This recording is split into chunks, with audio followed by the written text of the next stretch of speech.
Hello everybody. I don't know about you, but I'm happy to be back. We're here in 2022, and I am going to start the year with Thaddeus Jones from Pontiac, Michigan. That's right, they used to make Pontiacs there when they made Pontiacs. Yeah, he was born there in 1923. And of course, he's from a pretty large family. There were like 8 kids, and he's kind of in the middle. His older brother, Henry, was named after his father, and his younger brother, Elvin, was named after himself, Elvin. These 3 brothers became well-known jazz musicians, but in the family, everybody played. The sisters all played violin and piano. Mom sang. Dad did what he could. He also, worked inspecting lumber for the General Motors, I think, or the Ford Company, actually. And so they had a typical family dynamic from people who have moved from the South, namely Vicksburg, Mississippi, up north for a better life. Dad, being kind of the middle child, he didn't get all the advantages that some of the older children got, like Hank. And of course, the girls always got the dance lessons and piano lessons, all of that. So he was kind of the guy in the middle. He didn't get a whole lot of advantages to start his musical career. Somewhere at an early age, however, he was able to hear Louis Armstrong on a concert in Detroit area. Detroit is just a short distance from Pontiac, and it changed his life. And he wanted to play trumpet so bad. Okay, you got a house full of kids, you got mom and pop, mom got a basic job in singing in the choir, and dad got a basic job, working at Ford and whatnot, not a lot of money, but there was an uncle who played trumpet. And he gave young Thaddeus a trumpet. Oh yeah. Now, most of the biographies you will find about Thad Jones will say that he was self-taught. And I'm going to try to explain to you what that really means in black language, because that's kind of confusing when it comes to how we experience music education. Thad was actually in a school band. He took music lessons at school and did very, very well. But somewhere around 13 or so, he decided that he was not progressing at the level that he needed to get where he wanted to get. In other words, he wasn't sounding like Louis Armstrong. So he started buying trumpet method books, probably the Arbin and the Clark and things like that, and started working out himself, which is like teaching himself out of these method books. And some writers call that he was self-taught. That's not self-taught. He was taught in school by qualified music teachers. He also had his brother. Him sitting with a method book and working out himself, that's what we do. There weren't a whole lot of places to take private lessons in a black neighborhood. You might have a musician who will stop by and work with you for an hour every now and then. Or you might see some guys after a gig at a club or something who will show you a little something, but pretty much if you had that interest, you had to go the extra mile. That's how I learned. I bought solos, I bought method books, and I worked through myself. Once I learned to read music, it was just a matter of reading more and more and more and more and more, and developing those skills to a higher level in terms of reading, and also developing my technique as I worked in more and more and more advanced books. That is what Thad did. So please be careful when you say he's self-taught. That's not self-taught. That's maybe self-motivated, okay? But he had formal education in school. At any rate, somewhere around 16, he started playing professionally. And his first gigs, believe it or not, were with 2 local musicians. Let's see, his brother, Hank Jr., on piano, who would eventually become the famous Hank Jones, and a young sax player, also from Detroit, named Sonny Stitt, who was one of the most highly regarded sax players in the history of jazz. That was his first gig. And as soon as his younger brother, Elvin, was old enough to go into clubs and play, he started doing gigs with him. Somewhere around 1943 or so, he's maybe 19, 20 years old, he goes into the military and stays 3 or 4 years. He eventually got himself assigned to a band. He ended up going overseas with the band. He came back and he worked at the School of Music, the military School of Music. He probably did some teaching there as well. Things were working out really, really great for him.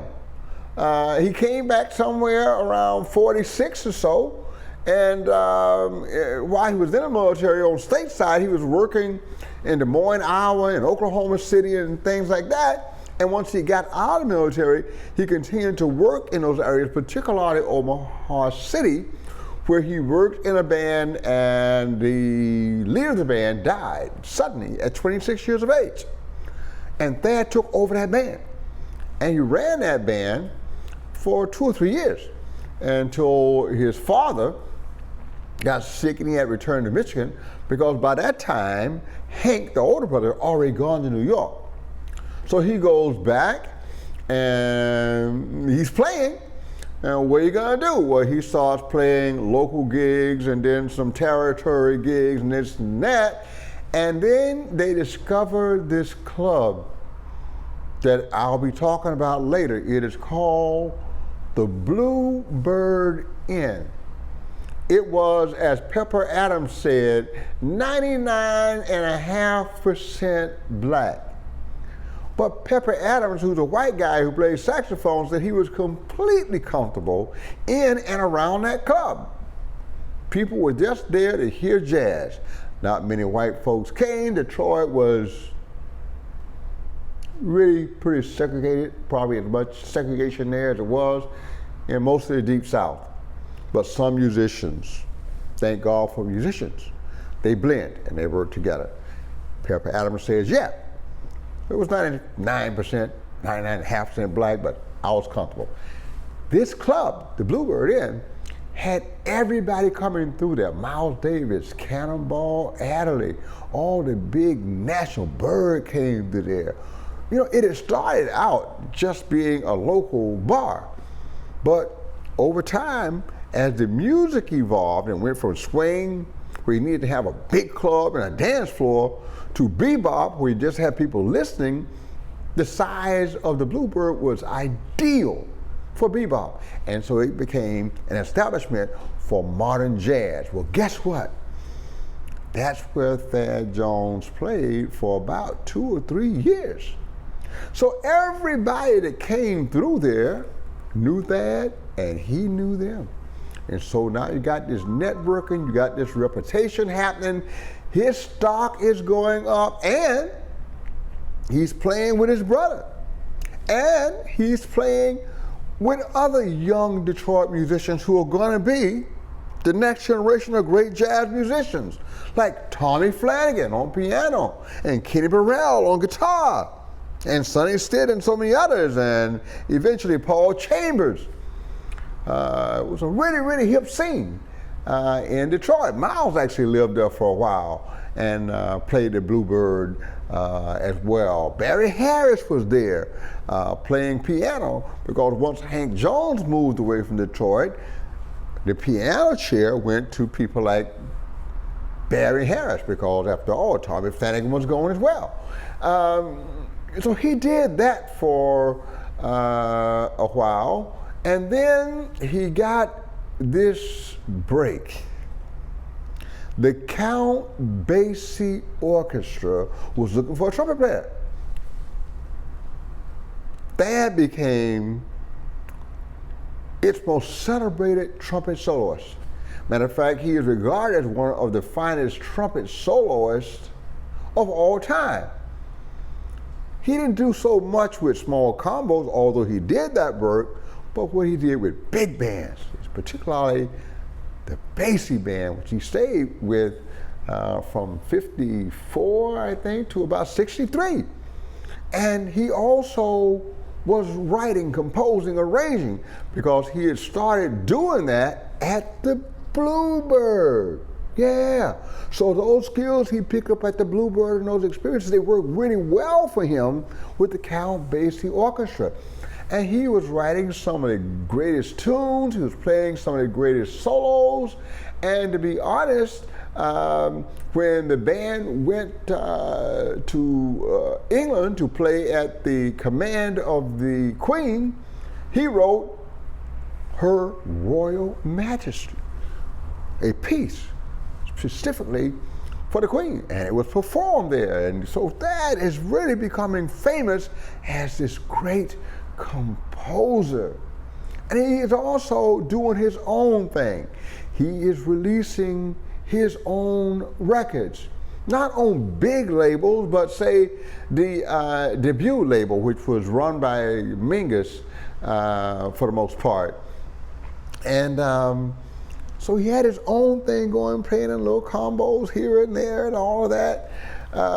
Somewhere around 61, his brother Alvin was, let's just say, old enough, strong enough, to well known enough to get an opportunity to record his own album.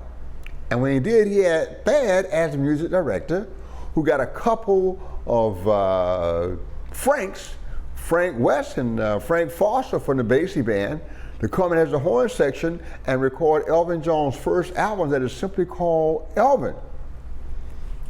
Elvin Jones' career went straight to the moon, and Thad's reputation grew even more.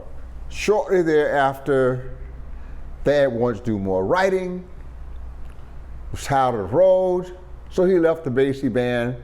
He did tour with George Russell for a while and did gigs here and there. He even did a gig with Jerry Mulligan, the great baritone sax player who worked with Miles on The Birth of Cool and all that kind of stuff.